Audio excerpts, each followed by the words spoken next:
की शिक्षा, व्यावसायिक व औद्योगिक प्रशिक्षण मंत्री हिमाचल प्रदेश हमारे बीच में पहुंच चुके हैं।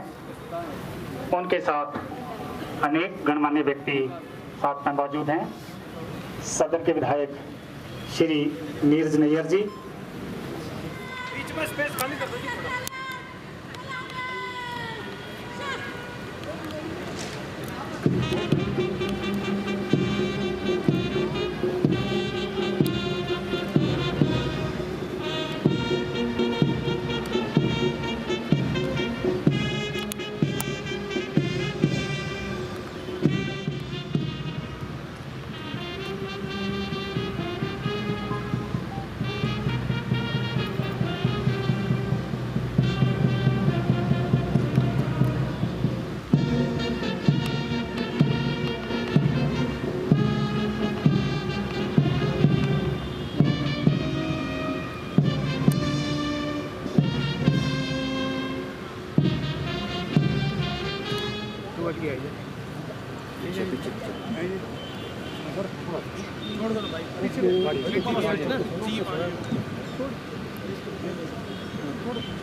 जय हिंद श्रीमान।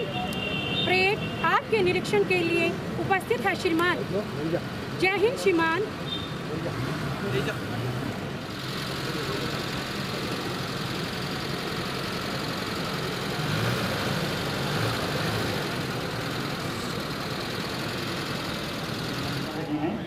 इसके पश्चात महिला पुलिस चंबा की टुकड़ी, इसके पश्चात हिमाचल होमगार्ड महिला व पुरुष पुलिस कैडेट की गर्ल्स की अनुसंधान संस्थाओं ये टुकड़ी तथा लास्ट में होमगार्ड्स बैंड।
इस प्रकार परेड का निरीक्षण करने के पश्चात माननीय मुख्य अतिथि महोदय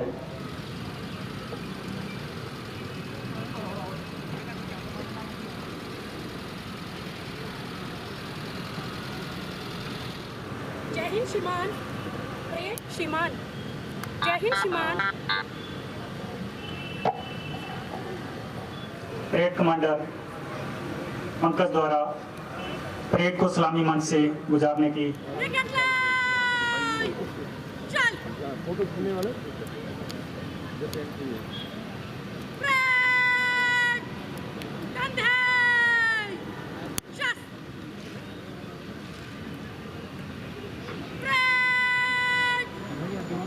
तीन का कोच कॉलम में दाहिना चलेगा, दाहिने मर्द।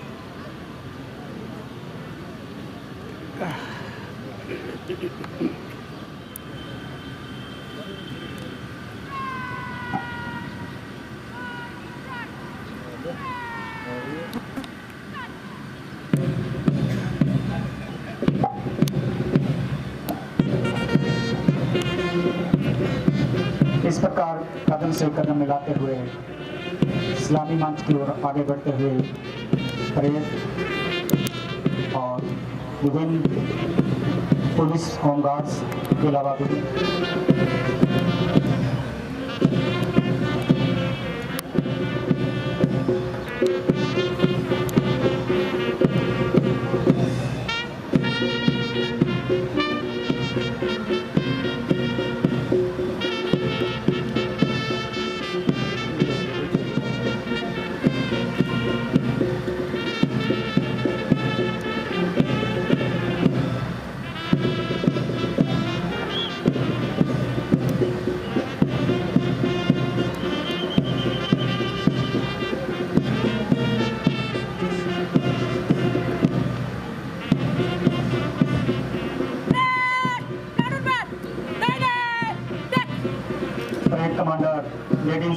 पंकज के पीछे पहली टुकड़ी है जिला पुलिस चंबा पुरुष वर्ग की, जिसका नेतृत्व कर रहे हैं ASI आदर्श कुमार, और ये सलामी मंच के सामने से गुजरते हुए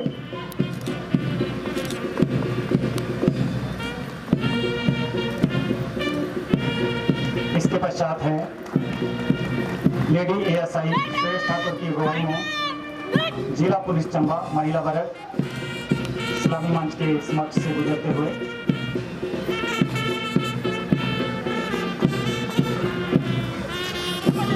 हिमाचल होमगार्ड्स पुरुष वर्ग की टुकड़ी, जिसका नेतृत्व PC मदन कुमार कर रहे हैं सलामी मंच से गुजरते हुए।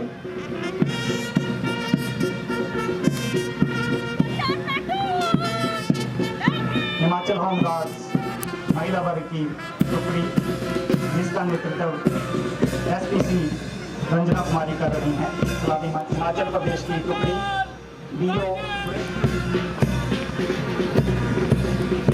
और उनके पश्चात जिला स्तरीय हिमाचल दिवस समारोह में पहली बार शामिल होने की SPO चंबा की टुकड़ी, जिसका नेतृत्व SPO मुकेश कुमार कर रहे हैं, मंच के सामने से गुजर रही है।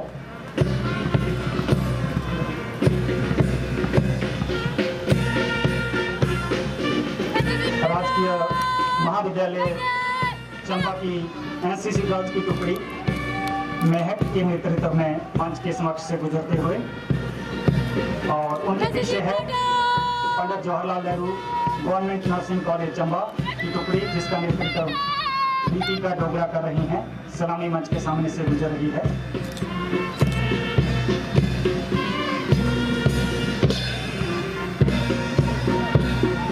Government senior secondary school Chamba की गर्ल्स NSS की टुकड़ी, जिसका नेतृत्व मालिक जवाहर नवोदय विद्यालय मंच के सामने से गुजरते हुए, और उनके पीछे NCC बॉयज रोड ईशान ठाकुर की अगुवाई में मंच के सामने से गुजरते हुए, और उनके पीछे आंगनबाड़ी कार्यकर्ता जिला चंबा की इस सुंदरता को बढ़ाते हुए और मंच के सामने से गुजरते हुए किरण कुमारी के नेतृत्व में आगे बढ़ रही है। और अंत में इस सुंदरता को चार चांद लगाने वाले डिस्ट्रिक्ट होम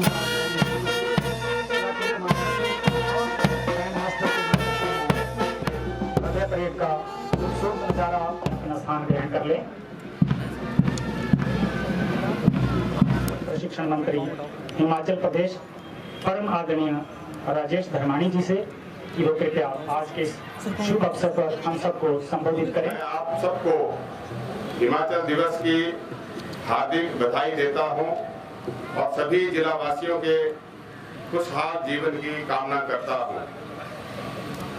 मेरे साथ मंच पर बैठे चंबा सदर के माननीय विधायक श्री नीरज नैयर जी, पूर्व मंत्री माननीय श्रीमती आशा कुमारी जी, जिलाधीश मुकेश जी और सभी यहाँ उपस्थित अधिकारीगण, सभी यहाँ उपस्थित अन्य श्रोतागण, सभी मार्च पास्ट में शामिल सभी uniform soldiers, NSS, NCC anganwadi कार्यकर्ता और मीडिया के हमारे भाई और बहनों, आज के दिन 15 अप्रैल 1948 को हिमाचल प्रदेश का गठन हुआ और आज हम इस अवसर की 78वीं वर्षगांठ मना रहे हैं।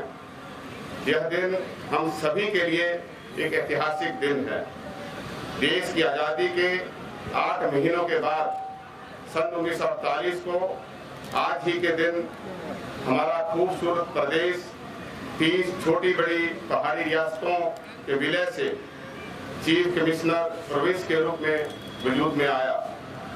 हिमाचल को एक अलग राज्य के रूप में स्थापित करने में उस समय के नेतृत्व प्रजामंडल आंदोलन के नायकों, आंदोलनकारियों और हिमाचल वासियों ने महत्वपूर्ण भूमिका निभाई। डॉक्टर YS परमार जो हिमाचल प्रदेश के निर्माता और प्रथम मुख्यमंत्री रहे, उनको मैं इस पावन अवसर पर उनके साथ अन्य सभी महान विभूतियों के प्रति सम्मान व्यक्त करता हूं, जिन्होंने हिमाचल के गठन में बहुमूल्य योगदान दिया। मैं वीर भूमि हिमाचल के उन स्वतंत्रता सेनानियों और बहादुर सैनिकों को भी श्रद्धा सुमन अर्पित करता हूं, जिन्होंने राष्ट्र की एकता और अखंडता के लिए सर्वोच्च बलिदान दिया। साथ ही मैं प्रदेशवासियों का आभार व्यक्त करता हूं, जिनके प्रयासों से हिमाचल ने कुछ आदर्श स्थापित किए और देश और विदेश में एक खास पहचान बनाई है। आज हम प्रदेश के बाहर जाते हैं तो हिमाचल के लोग हमारे अन्य सभी उनके ऊपर भरोसा करते हैं। आज सभी हम भरोसे का प्रतीक माने जाते हैं। हमें इन मूल्यों को संजो के रखना है, ताकि जो हमारे पूर्व की पीढ़ियों ने ये मूल्य स्थापित करते हुए अपना जीवन जिया है, और उसी विश्वसनीयता को हमें और चार चांद लगाते हुए आगे इसको बरकरार रखना है। हमारी सरकार पिछले 3 वर्षों से सम्मानीय मुख्यमंत्री श्री सुखविंदर सिंह सुक्खू के नेतृत्व में व्यवस्था परिवर्तन के मूल मंत्र पर कार्य करते हुए प्रदेश के विकास और जन कल्याण की दिशा में आगे बढ़ रही है।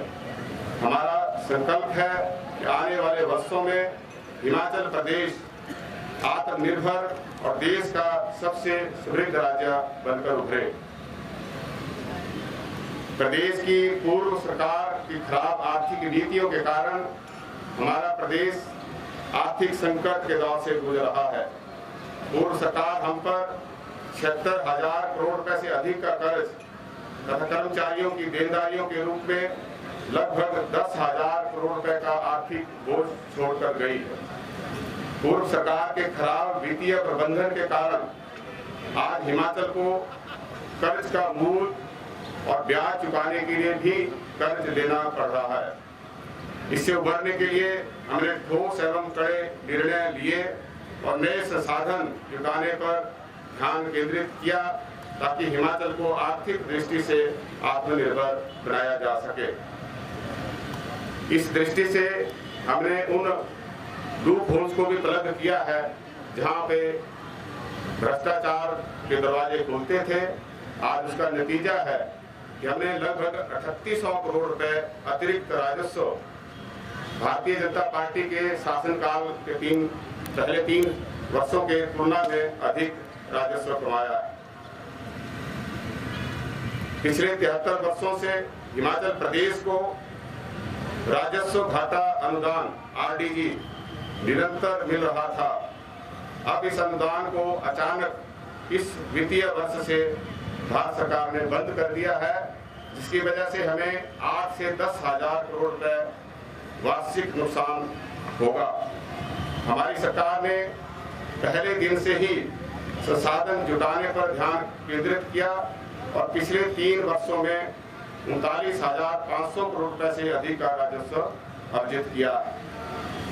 प्रदेश में 2023, 24 और 25 में आई अभूतपूर्व प्राकृतिक आपदाओं से उबरने के लिए हमारी सरकार ने सीमित संसाधनों के बावजूद प्रभावित परिवारों को दी जाने वाली राशि में ऐतिहासिक वृद्धि कर विशेष राहत पैकेज दिया, जो पूरे भारतवर्ष में सभी राज्यों की तुलना में सर्वाधिक है। इस वर्ष भी चंबा में 173 परिवारों के मकान पूरी तरह से आपदा की वजह से ध्वस्त हुए, जिनको 4 लाख रुपए के हिसाब से प्रथम किस्त जो है उनको दे दी गई है और कुल उनको 8 लाख रुपए जो है वो दिए जाएंगे, जिनके घर के साथ साथ उनका मकान के साथ उनका सामान भी अगर खराब हो गया।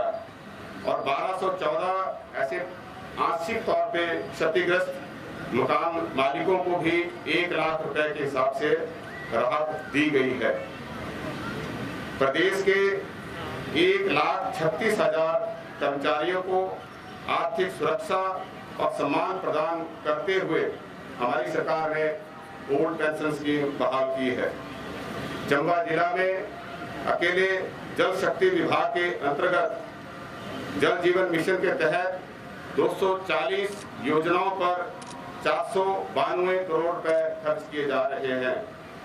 नाबार्ड के तहत 10 योजनाओं पर 200 करोड़ रुपए की राशि खर्च की जा रही है और सीवरेज में चंबा शहर समेत अन्य 3 योजनाओं पर 45 करोड़ 72 लाख रुपए खर्च किए जा रहे हैं। चंबा में बिजली की आपूर्ति सही तरीके से प्रदान की जा सके, इसके लिए 243 नए ट्रांसफार्मर लगाए जा चुके हैं और 165 ट्रांसफार्मर जो है उनको अपग्रेड किया है। इसके अतिरिक्त सैकड़ों किलोमीटर HT और LT लाइनें भी स्थापित की गई हैं या उनको नए कंडक्टर के साथ जो है चेंज किया गया है। युवाओं को आत्मनिर्भर बनाने के लिए हमारी सरकार ने राजीव गांधी स्वरोजगार स्टार्टअप योजना शुरू की है। पहले चरण में ई-टैक्सी खरीद के लिए 50% सब्सिडी और उन टैक्सीज को सरकारी विभागों में कॉन्ट्रैक्ट पर लेकर उनकी आय सुनिश्चित की गई है। दूसरे चरण में राज्य सरकार ने निजी भूमि पर 100 किलोवाट से 2 मेगावाट तक के सौर पैनल स्थापित करने के लिए ब्याज पर सब्सिडी प्रदान करने के लिए 4% सब्सिडी गैर जनजातीय क्षेत्रों में और 5% सब्सिडी जनजातीय क्षेत्रों में देने का प्रावधान किया। तीसरे चरण में प्राकृतिक खेती को बढ़ावा देने के लिए विभिन्न प्रावधान शामिल किए हैं। हमारी सरकार ने पांगी घाटी को प्राकृतिक खेती उपमंडल बनाया है। यहाँ पर किसानों द्वारा प्राकृतिक रूप से उगाई जा रही जौ की न्यूनतम खरीद मूल्य 80 रुपए प्रति किलो के हिसाब से सुनिश्चित किया। प्राकृतिक तौर पे उगाई गई गेहूं का न्यूनतम समर्थन मूल्य 80 रुपए, मक्की पर 50 रुपए और हल्दी का न्यूनतम समर्थन मूल्य 150 रुपए प्रति किलो के हिसाब से घोषित किया। राज्य में पहली बार अदरक की खरीद पर भी 30 रुपए प्रति किलो के हिसाब से समर्थन मूल्य देने का निर्णय लिया और ये न्यूनतम समर्थन मूल्य पूरे भारतवर्ष में सर्वाधिक है। आगामी 2 वर्षों में प्रदेश में 500 मेगावाट सौर ऊर्जा परियोजनाएं स्थापित की जाएंगी। ग्रीन पंचायत कार्यक्रम के तहत हर विधानसभा के क्षेत्र के कम से कम एक पंचायत में 500 किलोवाट की सौर ऊर्जा परियोजनाएं स्थापित की जा रही है। हमारी सरकार ने पशुपालकों को आर्थिक तौर पर संपन्न बनाने के लिए और युवा घर के नजदीक गांव में ही स्वरोजगार को अपना सके, इसके लिए गाय के दूध का समर्थन मूल्य 32 रुपए से बढ़ाकर 61 रुपए प्रति लीटर और भैंस के दूध पर 47 से 71 रुपए प्रति लीटर के हिसाब से घोषित किया। भेड़ और बकरी पालकों के लिए हमारी सरकार ने एक पहल नाम से नई योजना शुरू की है, जिसके ऊपर लगभग 300 करोड़ रुपए खर्च किए जाएंगे। हमारी सरकार ने चंबा जिला में 5 गौ सदन में लगभग 425 गौवंश के सही पालन पोषण के लिए 1200 रुपए प्रति एनिमल के हिसाब से उनको प्रति महीना सहायता राशि दी जा रही है। बनौता में 4 करोड़ रुपए की लागत से भेड़ प्रजनन केंद्र जो है स्थापित किया गया है, इसको शीघ्र जो है ऑपरेशन कर दिया जाएगा।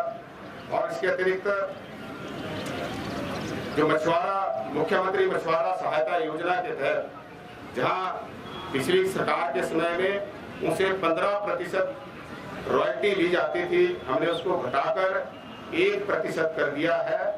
और जब मछली पकड़ने पे ब्रीडिंग सीजन के समय प्रतिबंध होता है, उस समय उनको जो लॉस ऑफ एम्प्लॉयमेंट है उसको कंपनसेट करने के लिए 3500 रुपए प्रति मछुआरा के हिसाब से देने का प्रावधान किया। चंबा जिला में लोक निर्माण विभाग के तहत 182 किलोमीटर नई सड़कें निर्मित की है पिछले 3 सालों में, जब से कांग्रेस पार्टी की सरकार हिमाचल प्रदेश में बनी है। 491 किलोमीटर सड़कें उनका उन्नयन किया है और उनकी टारिंग की है। 21 नए पुलों का निर्माण किया है और 51 नए भवनों का निर्माण किया।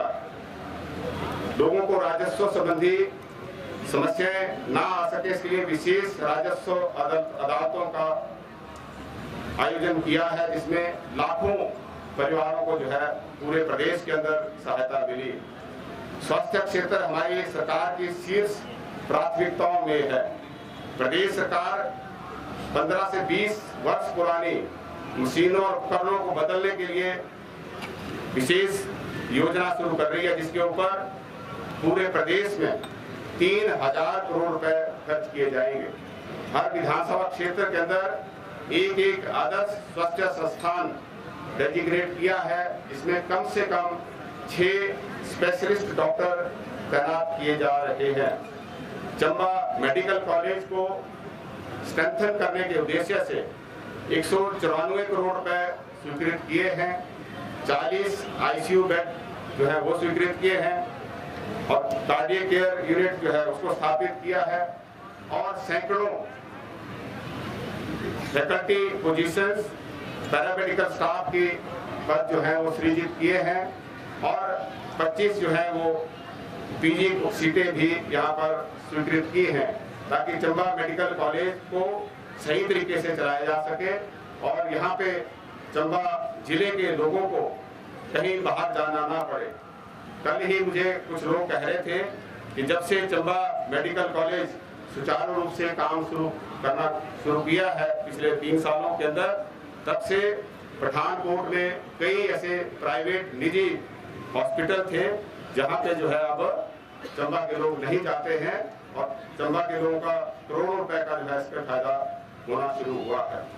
हमारी सरकार ने प्रदेश के सरकारी स्कूलों को चरणबद्ध तरीके से CBSE से संबद्ध करने का निर्णय लिया है, जहाँ पूरे प्रदेश में 152 स्कूल जो हैं वो CBSE के अधीन किए हैं। वहीं चंबा में भी 7 स्कूल जो हैं CBSE के अधीन किए गए। डॉक्टर YS परमार विद्यार्थी ऋण योजना शुरू की है, ताकि हमारे युवा उच्च और व्यावसायिक शिक्षा प्राप्त करने के लिए इसके लिए पीछे ना रहें, क्योंकि परिवार के पास उनको आर्थिक तौर पे सपोर्ट करने के लिए पैसा नहीं है। तो ऐसे युवाओं को 20 लाख रुपए तक का ऋण महज 1% के देने का जो है योजना बनाई है। उसमें गारंटी जो है वो प्रदेश सरकार देती है। इंदिरा गांधी सुख शिक्षा योजना उन महिलाओं के बच्चों के लिए शुरू की है जो विधवा है या किसी तरीके से उनके जो पति हैं वो इस स्थिति में नहीं है कि अपनी रोजी रोटी कमा सकें। उनके बच्चे अगर किसी सरकारी संस्थान IIT में, NIT में, IIM, AIM, NLU जैसी प्रतिष्ठित संस्थानों में उनकी जो है एडमिशन होती है तो उनका सारा खर्चा जो है प्रदेश सरकार उठाती है। अभी तक 2209 ऐसी महिलाओं के बच्चों को लाभ दिया जा चुका है।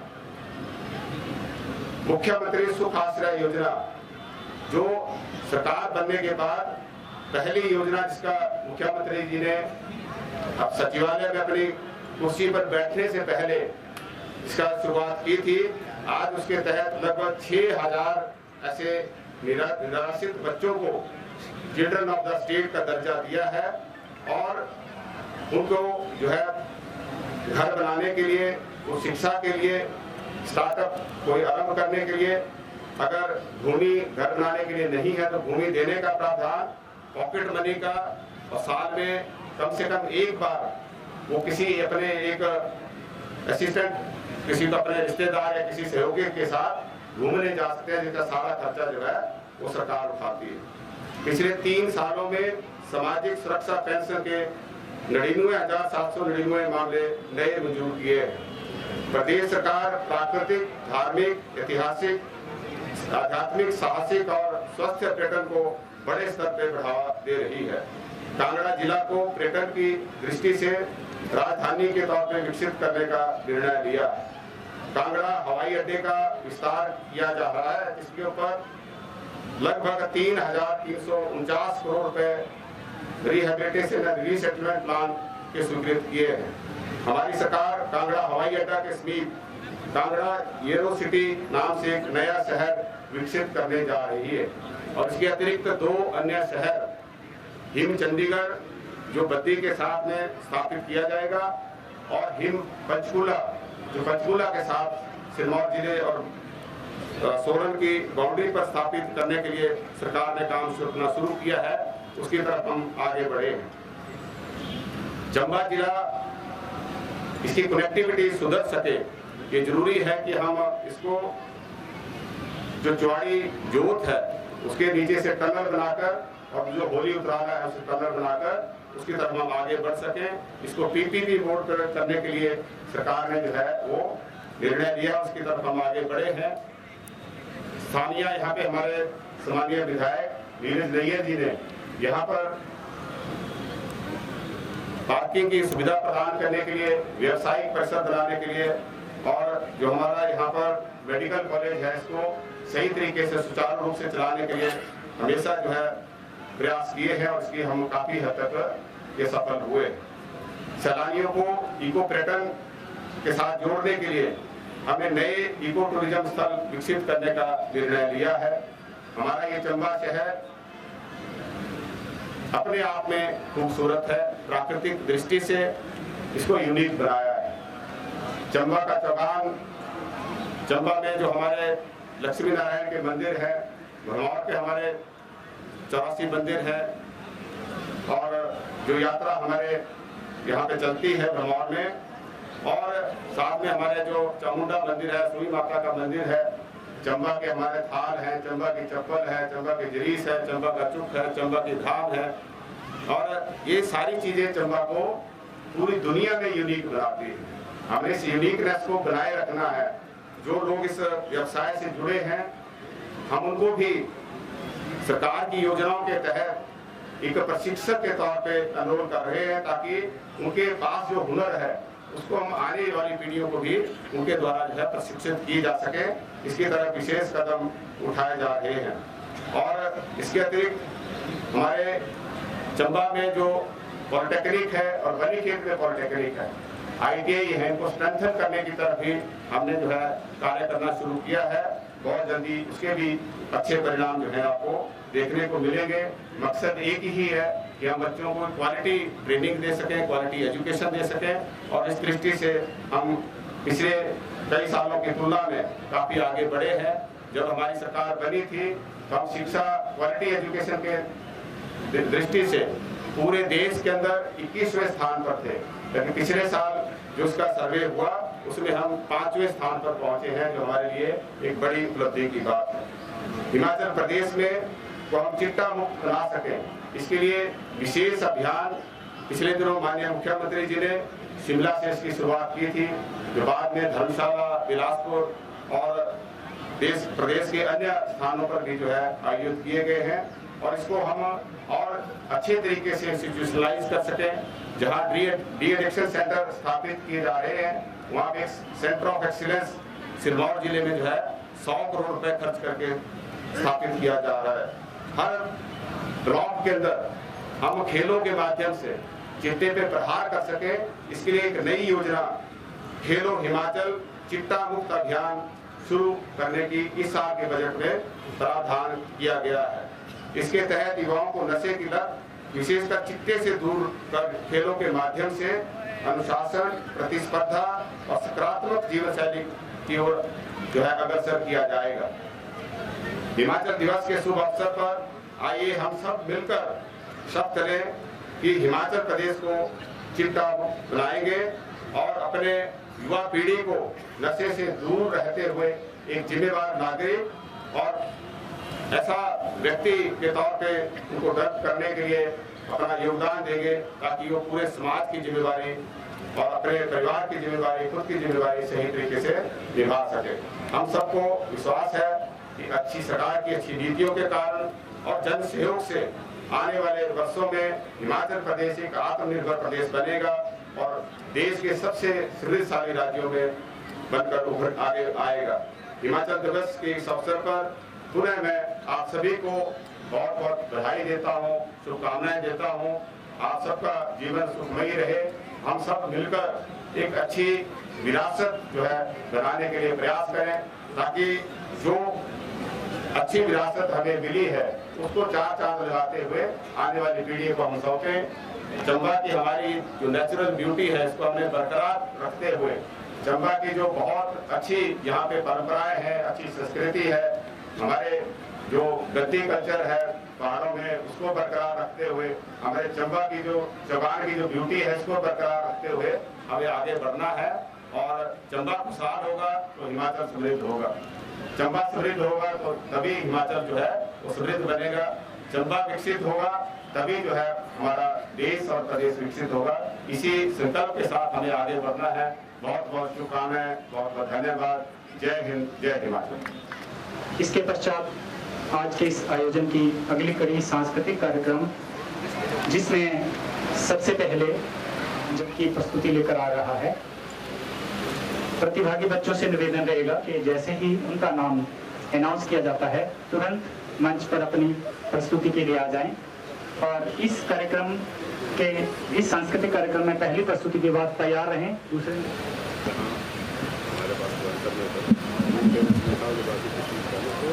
किसी चीज़ का हमने जहाँ आंसर नहीं होता वहाँ और सीधा उन्हें दस्त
भोजपुरी लोक नृत्य की प्रस्तुति के लिए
सांस्कृतिक कार्यक्रम की अंतिम प्रस्तुति विद्यार्थी एक ग्रुप डांस की प्रस्तुति लेकर आ रहे हैं।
Government industrial training institute Chamba के ट्रेनिंग्स और उनकी खूबसूरत प्रस्तुति। इसके पश्चात आज के इस आयोजन में मुख्य अतिथि के कर कमल द्वारा कुछ व्यक्तियों को सम्मानित किया जाना है, जिसमें सबसे पहले आज के इस सांस्कृतिक कार्यक्रम में अपना बहुमूल्य योगदान देने वाले शिक्षण संस्थानों के विद्यार्थियों को सम्मानित किया जाएगा।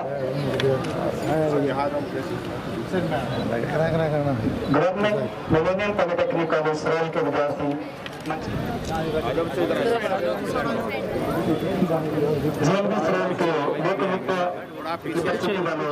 बच्चियां उन्हें सम्मानित किया जा रहा है।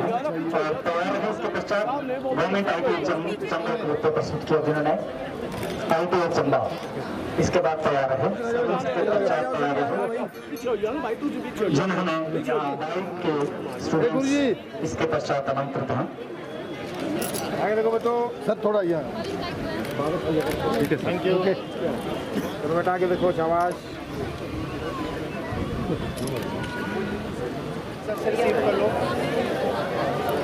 सामने देखो, सामने।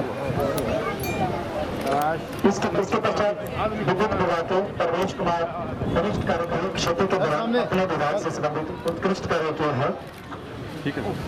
स्पुत्री राजकुमार, तनीषा स्पुत्री बाबूराम, रेणुका स्पुत्री सुरेश कुमार, निखिल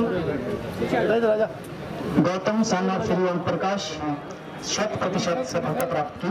डॉक्टर हरित परिजन। इसके पश्चात पंडित जवाहरलाल नेहरू मेडिकल कॉलेज चंबा से doctor Om Prakash casualty medical officer तैयार रही, medical officer radiology specialist. Saroj Kumari ward sister medical college Chamba से इंजीनियर राहुल राठौर प्रिंसिपल अपने विभाग में उत्कृष्ट कार्य करने के लिए सम्मानित किया जा रहा है। और इसके पश्चात पर रहते हुए उत्कृष्ट कार्य किया है इंजीनियर विपिन ने राशन की आपूर्ति सुनिश्चित की है। तैयार रहे इसके पश्चात डिप्टी डायरेक्टर एजुकेशन ऑफिस से और उसके पश्चात श्रीमती मोदीवाला। इसके पश्चात कुछ आपदा सहायकों को सम्मानित किया जाएगा। मालिक सभी क्रमवार आ जाएं। बारी बारी आओ ना। सभी कृपया क्रमवार आ जाएं। बाली भाई तुझे अपना बाली भाई सामने देखो। तैयार हैं श्री शैलेश राणा, सेवानिवृत्त सहायक अभियंता PLD डिपार्टमेंट।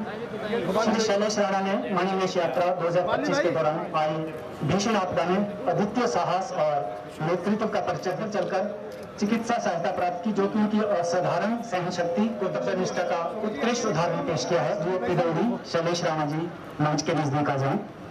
वन विभाग से वन रक्षक कुमार 2, इसके पश्चात दोनों ही वन रक्षक मान के कमांडर पंकज और प्लेटून कमांडर इसके पश्चात तैयार रहे। नंबर 98 बेस्ट कंटिजेंट इसके पश्चात मंच के नजदीक आ जाएं। इसके पश्चात मंच के नजदीक आ जाएं।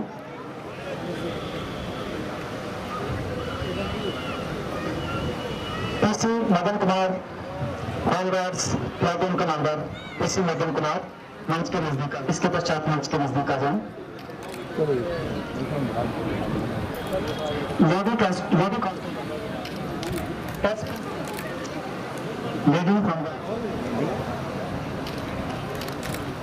जो उमेश जी इसके पश्चात तैयार रहे।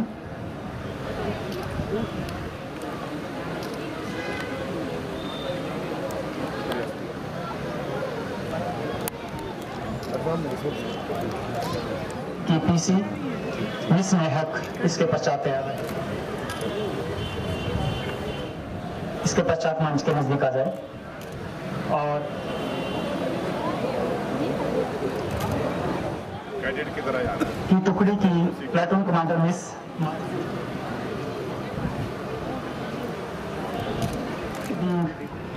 गर्ल्स की PC मिस अंशिका और मिस अनुराधा JNV से।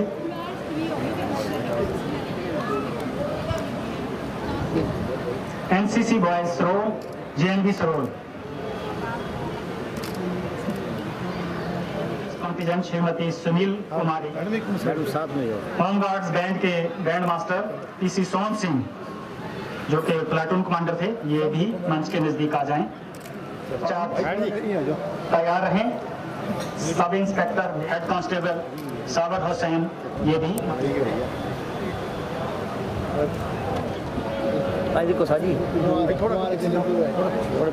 इसी के साथ आज का ये आयोजन समाप्त होता है।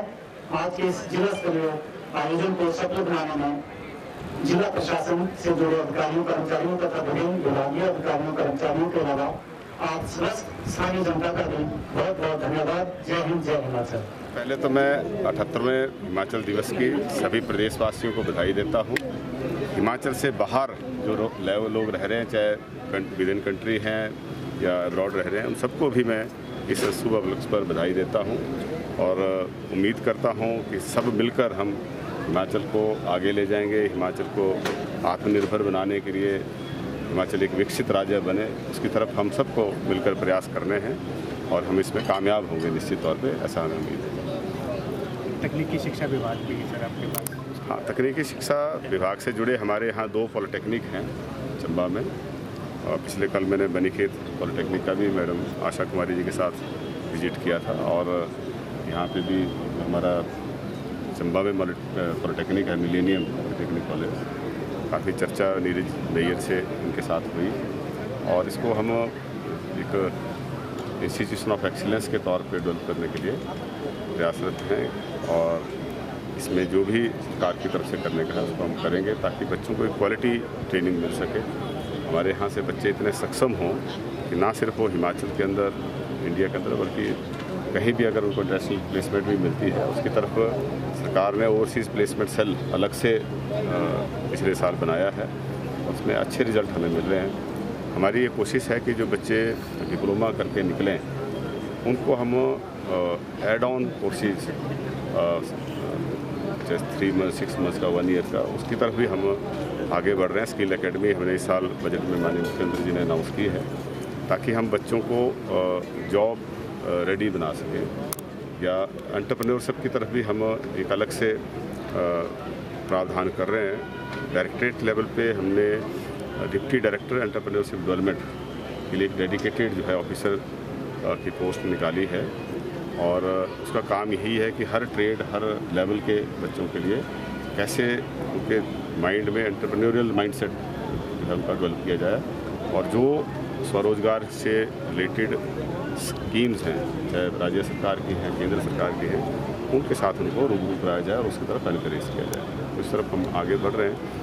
हमारे जो HPK के कोर्सेज हैं उनको हम डिफरेंट इंस्टीट्यूशन में चलाते हैं, और उसको और बेहतर करने के लिए हम उसको इंस्टीट्यूशनलाइज करें, उसकी तरफ हमने कदम उठाए हैं। जैसे ही हमें भारत सरकार से टारगेट मिलेंगे हम उसकी तरफ आगे बढ़ेंगे। शिक्षा क्षेत्र में अभी भी चंबा जिला काफ़ी पीछे है, कांची जिला भी है। कोई इस तरह की कोई टेक्निकल यूनिवर्सिटी की कोई लोग यहाँ की लंबे समय से डिमांड भी है उनकी, तो इस दिशा में कुछ? देखिए, इंस्टीट्यूशन खोलने से क्वालिटी एजुकेशन नहीं होती। ये हमारा हिमाचल का मॉडल जो है, इसको हमें रिविजिट करने की ज़रूरत है। आज हम पहले शॉर्टेज थी इंस्टीट्यूशन की, उस वजह से समस्या थी, लेकिन आज इंस्टीट्यूशन की संख्या बहुत ज़्यादा होगी, इसलिए वो समस्या बन गई। क्योंकि अगर आपको क्वालिटी एजुकेशन देनी है तो कहीं ना कहीं हमें कंसोलिडेशन की तरफ जाना पड़ेगा, ताकि हम बच्चों के साथ जो है वो न्याय कर सकें। न्याय तब होगा जब हम क्वालिटी एजुकेशन देंगे। क्वालिटी एजुकेशन तब दे पाएंगे जब एक बैलेंस्ड नंबर होगा। एक बहुत ज़्यादा एक्सपेंशन होगी तो उससे क्वालिटी जो है प्रभावित होती है, और उसकी तरफ सरकार ने कदम उठाए हैं। अभी चंबा जिला में भी 7 स्कूलों को जो है CBSE के साथ एफिलिएट किया है। Rajiv Gandhi day boarding school के लिए भी जो है सरकार ने 2 स्कूलों के लिए 1 करोड़ 32 लाख रुपए के हिसाब से पैसा दिया है। और जो हमारे एग्जिस्टिंग इंस्टीट्यूशन हैं, हम उनको कैसे स्ट्रेंथन कर सकें, कैसे वहाँ हर सब्जेक्ट के टीचर उपलब्ध हों। अभी आपने देखा कि पॉलिटेक्निक और ITI के बच्चों ने भी यहाँ कल्चरल प्रोग्राम प्रस्तुत किए, लेकिन वहाँ म्यूजिक टीचर तो कोई नहीं है, ना ही इनमें फिजिकल एजुकेशन टीचर है। हम उस तरफ भी जो है हम प्रावधान हमने कर दिया है बहुत जल्दी। इसमें भी हम बच्चों को, ताकि बच्चों की ऑलराउंड डेवलपमेंट जो है सुनिश्चित कर सकें, तो वहाँ पे फिजिकल एजुकेशन टीचर भी होगा और म्यूजिक टीचर भी होगा। और हम मॉर्निंग असेंबली करा रहे हैं। पहले जैसे स्कूलों में असेंबली प्रेयर होती थी, हम अब टेक्निकल एजुकेशन सिस्टम में ITI से लेकर इंजीनियरिंग, फार्मेसी कॉलेज में सभी में मॉर्निंग असेंबली होती है, जिसमें बच्चे करंट इश्यूज़ को डिस्कस करते हैं, टेक्निकल क्या इनोवेशन हो रही है उसको डिस्कस करते हैं, और एक उनके अंदर ऑलराउंड उनकी डेवलपमेंट हो सके, डिफरेंट इश्यूज़ के साथ उनको रूबरू करा सकें। क्योंकि हम रोबोट्स नहीं तैयार कर रहे हैं, हम एक रिस्पॉन्सिबल सिटीजन, रिस्पॉन्सिबल टेक्नोक्रेट्स तैयार करें, उसकी तरफ कदम बढ़ाएं। ये ऑब्जर्व किया मैंने कल भी, जब हम आ रहे थे कांगड़ा और डलहौजी में भी, इधर भी कई जगह पे TCP रूल्स की जो है वो वायलेशन हुई। और आप जानते हैं कि हिमाचल डिजास्टर प्रोन स्टेट है, जहां हमने क्लाउड बर्स्ट और हैवी जो लैंडस्लाइड है उनका सामना 2023 में और 2025 में किया। वहाँ सबसे बड़ा खतरा जो है वो अर्थक्वेक का है, और हम अब सिस्मिक सेंसिटिविटी के हिसाब से जोन 6 में है पूरा स्टेट। ऐसे में ये ज़रूरी है कि हम जो भी कंस्ट्रक्शन करें उसमें TCP की जो गाइडलाइंस हैं उनको हम एनफोर्स करें और लोग भी उसका पालना करें। तो मैंने कल जब देखा तो, क्योंकि हमारे सब जगह पे ऑफिसेज नहीं है, सब जगह मैन पावर डिप्लॉयड नहीं है, और कई जगह हमने ULBs को डायरेक्टर TCP की जो है वो पावर दे रखी है, और जो पेरिफेरी में जो आउटसाइड MC लिमिट या आउटसाइड जो प्लानिंग एरिया जहाँ वहाँ पे बड़ी फास्ट पेस पे डेवलपमेंट हो रही है, उनको रेगुलेट करने के लिए, उनको चेक करने के लिए हमने निर्णय लिया कि हम एक फ्लाइंग स्क्वाड बनाएंगे जो डिपार्टमेंट के अधिकारियों का होगा, और डिफरेंट प्लेसेस पे जाके जहाँ वायलेशन होगी वहाँ पे उनके खिलाफ जो भी कार्रवाई करनी है वो करेंगे, ताकि हम आगे तो बढ़ें, डेवलपमेंट तो हो, लेकिन जो है नियोजित तरीके से हो, लैंड वे में हो, ये इंश्योर करना जरूरी है, ताकि डिजास्टर से कोई जान माल का नुकसान ना हो। और दूसरा, हमारे जो हमने देखा कि कई जगह रियल स्टेट के प्रोजेक्ट भी जो रेरा से भी लोगों ने अप्रूव नहीं कराया, ना ही TCP से अप्रूव कराए। ऐसे में ये संभावना रहती है कि जो एंड अलॉटी है, जो कंज्यूमर है, उसके साथ चीटिंग ना हो। अभी चेस्टर हिल सोलन का आपने मामला सुर्खियों में देखा, वहाँ भी यही हुआ, लोगों ने 1.5 करोड़ रुपए के फ्लैट खरीद लिए। वहाँ पे पानी की सप्लाई नहीं है, वहाँ पे उनको रोड की एक्सेस नहीं है, और जो ये सामने आया इशू उसी वजह से आया, जब लोगों को देखा कि घर ऑक्यूपाई कर लिया, ज़िंदगी भर की कमाई ले खर्च करके जो है घर लिया, तो वहाँ पानी ना हो, आने जाने का रास्ता ना हो, इससे बड़ा चीटिंग उनके साथ क्या हो सकती है। तो इसकी तरफ हमने ये सुनिश्चित किया है कि हम एक अधिकारियों का CEO हिमुडा की अध्यक्षता में जो है एक कमेटी बनाएंगे जो डिफरेंट एस्पेक्ट को देखेंगे। मैंने पहले ही जो हम EC देते हैं रियल एस्टेट प्रोजेक्ट्स को, उसमें ये सुनिश्चित किया है कि जहाँ पानी की अवेलेबिलिटी नहीं है वहाँ हम EC जारी नहीं करेंगे, जहाँ पे सड़क के एक्सेस नहीं है वहाँ पे EC जारी नहीं करेंगे। और बहुत जल्दी हम जो टूरिज़्म हमारा डिपार्टमेंट है उनको भी हम लिखने जा रहे हैं कि बिना इन दोनों चीज़ों की अवेलेबिलिटी के, और इसमें TCP को ऑन बोर्ड लें, बिना पानी की और बिना सड़क की सुविधा के EC जारी ना करें, क्योंकि इसमें फिर अंत में जो है जब लोग प्रभावित होते हैं तो फिर सरकार के ऊपर ही लायबिलिटी आती है। तो इससे बचने के लिए जो है हम CEO हिमुडा की अध्यक्षता में एक कमेटी बनाएंगे जिसमें IPH के जो हमारा जल शक्ति विभाग है वो पानी के एस्पेक्ट को देखने के लिए उसमें चीफ इंजीनियर लेवल के अधिकारी होंगे, वैसा ही रेवेन्यू से रिलेटेड एक अधिकारी होंगे, क्योंकि जैसे मैंने ये देखा कि जो बिना रजिस्टर्ड किए रियल एस्टेट प्रोजेक्ट आ रहे हैं उनकी रजिस्ट्री कैसे हुई, बिना सब डिवीज़न अप्रूव कराए जो है उसकी रजिस्ट्री नहीं हो सकती। लेकिन वो निचले स्तर पे अधिकारियों में जो है वो तहसीलदार लेवल पे जो है वो रजिस्ट्रीज हो गई है, उनको रोकने के लिए भी कदम उठाना है। और ऐसे ही एक PWD के भी अधिकारी चीफ इंजीनियर लेवल के उसको भी उसका मेंबर बनाएंगे, ताकि वो हर एस्पेक्ट को देखें, जो ऑनगोइंग प्रोजेक्ट्स हैं उनको भी और जो बन चुके हैं उनको भी देखें, जहाँ शॉर्ट कमिंग हैं उनको हम नोटिस में लाएँ, उनको कैसे इम्प्रूव करना है उसकी तरफ हम कदम उठाएंगे।